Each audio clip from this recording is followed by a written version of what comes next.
Bonjour à tous et bienvenue dans notre vue de Divine. Voilà, ça fait un petit moment qu'on ne s'est pas vu. Je me présente pour ceux qui me découvrent dans cette nouvelle vidéo.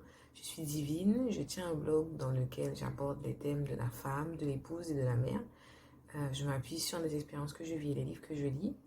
À travers ce blog, j'aspire vraiment à aider les femmes à s'affirmer et à s'épanouir en tant que femmes dans leur foyer, dans la société. Je vous propose un nouveau format depuis quelques semaines déjà, dans lesquels j'aborde les thèmes de la femme, de l'épouse et de la mère. Nous entrons cette fois-ci dans une nouvelle thématique, celle de l'épouse. Le premier sujet que j'aborderai est celui de l'équilibre dans le couple.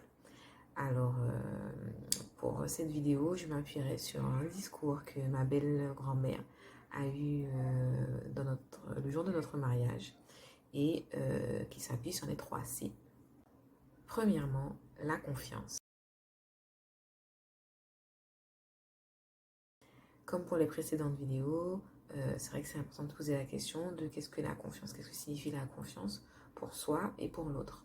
Pour moi, il s'agit vraiment d'un sentiment de sécurité que je ressens vis-à-vis de moi, vis-à-vis de mon conjoint et qui me permet d'être en sérénité dans mon couple.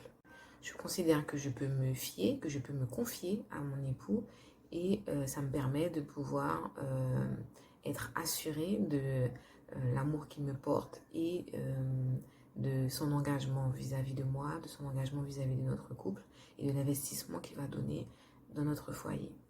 Alors pour l'exemple, c'est vrai que avec mon mari c'était un peu compliqué au départ parce que je sortais de relations difficiles où forcément ma confiance avait été mise à rude épreuve et c'est vrai qu'on a dû ensemble, parce que du coup je ne pouvais pas le faire toute seule, on a dû ensemble apprendre à me rassurer et à lui faire confiance en me faisant confiance.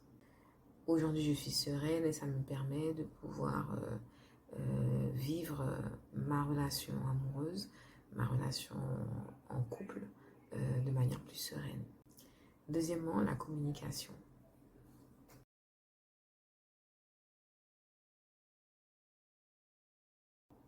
Alors, je vous ai déjà rédigé un petit article sur la communication dans le couple. Donc, je vous renvoie à cet article. Sinon, c'est vrai que pour moi, communiquer, c'est vraiment primordial. Parce que sans communication, en fait, on n'aboutit à rien du tout.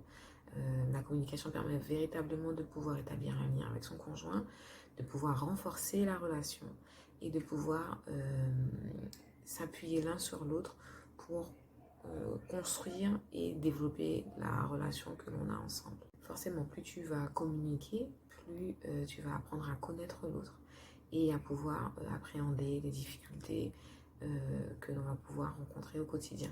Et c'est vrai que pour moi, la communication, elle s'appuie vraiment sur le fait de parler de soi en priorité, de ce qu'on ressent, de ce qu'on a vécu, des difficultés qu'on rencontre, sans incriminer l'autre, sans essayer de traduire ce qu'il a voulu faire, comment il a voulu faire, etc. Mais vraiment s'appuyer sur les faits.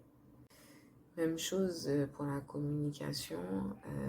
C'est vrai que pour moi, ça a été très très compliqué parce que j'ai longtemps été introvertie. Oui, ça n'y semble pas avec mon blog, mais c'est vrai que j'ai beaucoup de mal à communiquer, à exprimer ce que je ressentais, ce qui était compliqué pour moi à vivre, les difficultés que je rencontrais, même mes envies, hein, exprimer ce que je voulais et ce dont j'avais besoin, c'est très difficile.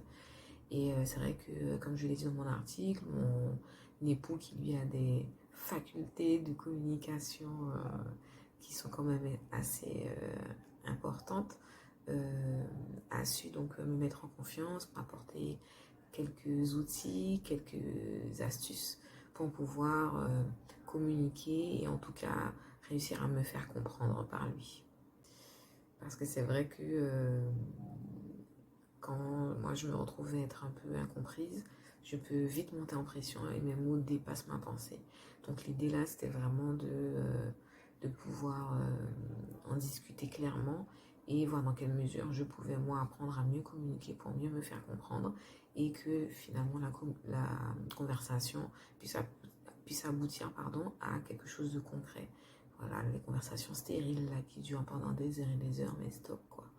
À un moment donné, il faut savoir s'arrêter et être en mesure de reprendre la conversation après, si nécessaire. Troisièmement, le compromis.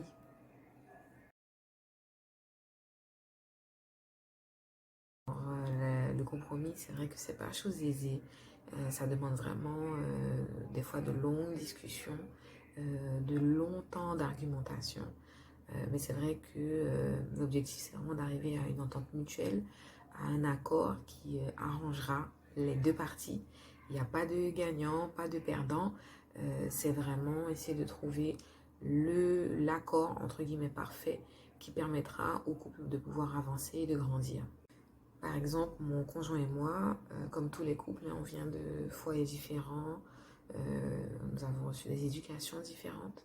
Et donc forcément, nos attentes l'un vers l'autre ne sont pas les mêmes.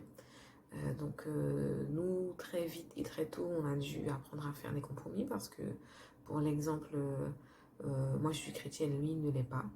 Et donc on a dû avoir des discussions sérieuses très tôt qui nous ont forcé, entre guillemets, à poser des bases sur notre façon de faire des compromis, notre façon de communiquer pour que notre couple puisse partir sur de bonnes bases et puisse très vite apprendre à faire des compromis. En conclusion, c'est vrai que, comme je l'ai déjà dit dans les vidéos précédentes, l'équilibre, il est vraiment propre à chaque couple. Nous avons plus ou moins réussi à trouver le nôtre, mais c'est vrai que c'est au fil de la confiance qui sera installée, des conversations que vous aurez et finalement des compromis que vous serez prêts à faire, que vous allez pouvoir en effet trouver votre équilibre. L'essentiel, c'est vraiment d'être en mesure de mettre 4 sur table dès le départ et forcément avec le temps, on se réajuste, on continue de communiquer, de voir ce qui est le mieux pour le couple à l'instant T.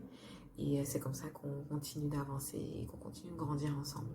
Et surtout, surtout, surtout pour moi, cet équilibre-là, il se base beaucoup, moi personnellement, sur ma foi, mais sur beaucoup d'amour. Et l'amour avec un grand A.